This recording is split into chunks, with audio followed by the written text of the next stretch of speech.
In the year 2347, humanity had reached the zenith of interstellar exploration. The United Earth Coalition, UEC, had mapped thousands of planets across countless star systems, categorizing them into tiers based on habitability. Tier 1 planets were paradises, lush with vegetation, abundant water, and breathable atmospheres.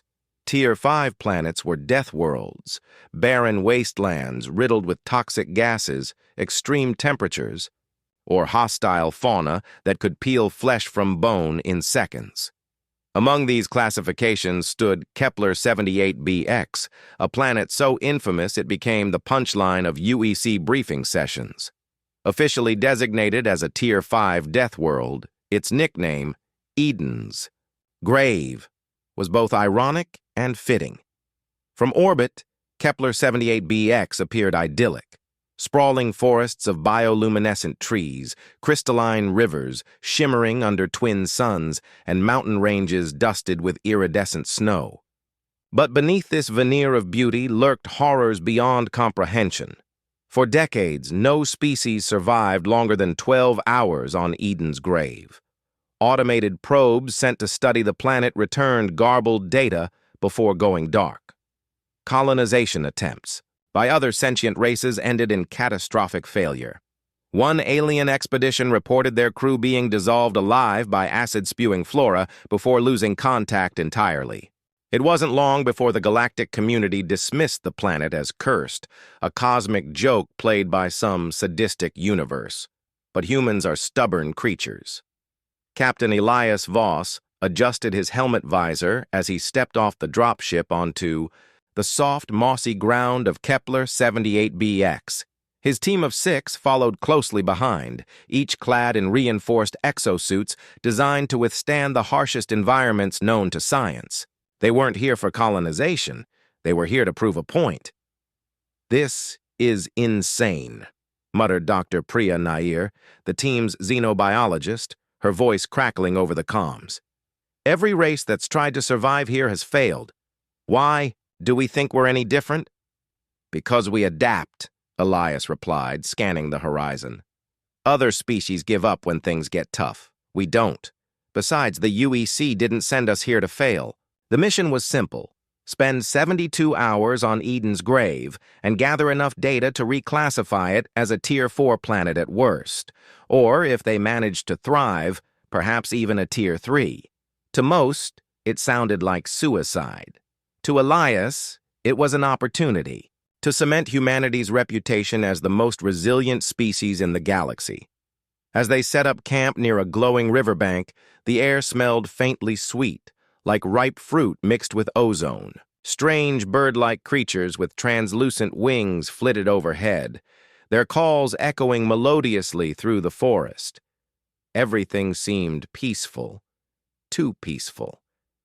Night fell quickly on Kepler 78bx, plunging the landscape into an eerie twilight, illuminated by the bioluminescent trees. That's when the first attack came. It started with whispers. At first, Elias thought it was just static interference in his suit's audio system. Then he realized the sound was coming from outside, from all around them. Faint, unintelligible murmurs grew louder, overlapping in chaotic harmony. The team huddled together, weapons drawn, as tendrils of shadow emerged from the darkness. "What the hell are those?" shouted Lieutenant Mara Kwan, firing a pulse rifle into the encroaching void. Her shots dissipated harmlessly against the writhing shapes. "They're not physical," Dr. Nair whispered, her voice trembling. "They're psychic projections. The planet, it's alive." Elias felt it then, a searing pain behind his eyes, as if needles were piercing his brain. Visions flooded his mind, skeletal figures clawing at the earth, cities crumbling into ash, oceans boiling away. He dropped to his knees, gasping for air. Around him, his team screamed as they succumbed to their own nightmares. And then, just as suddenly as it began, the assault stopped. When Elias regained consciousness, dawn was breaking. His team lay scattered around the campsite, groggy but alive. Miraculously, none of them bore physical injuries, though their expressions betrayed the trauma they'd endured. "We need to leave," said engineer Raj Patel, his hands shaking as he packed equipment. "This place isn't survivable. We've proven that already." "No!" Elias snapped, rising to his feet. "We knew this wouldn't be easy.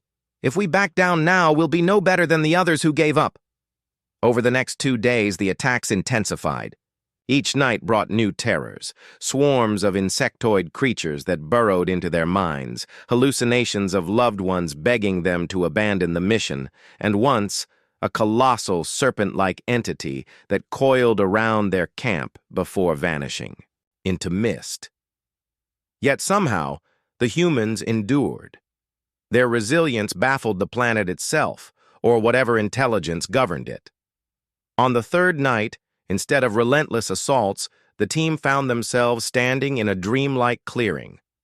Before them loomed a towering figure, composed entirely of shifting light and shadow. "You should not have come here," the entity intoned, its voice resonating like thunder. "This world is meant to remain untouched." "We didn't come to conquer," Elias said, stepping forward despite his fear. "We came to understand, to learn. Your defenses are incredible, but they're also wasted on us.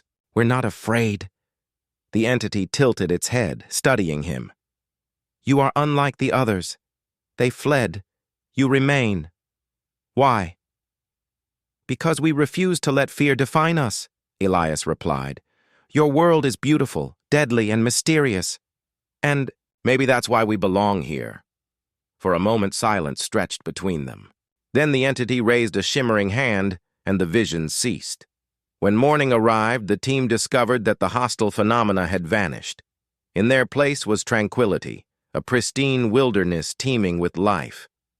When the team returned to orbit, they transmitted their findings to the UEC.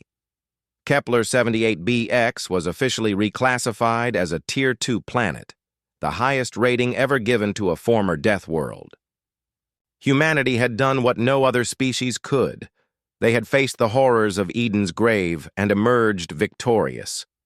Years later, settlers would arrive on the planet, building colonies amid its breathtaking landscapes. But deep within the forests, ancient shadows still lingered, watching silently. The entity had allowed humanity to stay, but whether out of respect or curiosity, no one could say. And so Kepler 78bx became a testament to human tenacity. A reminder that sometimes survival isn't about conquering fear. It's about embracing it and moving forward anyway, even if paradise comes with a price.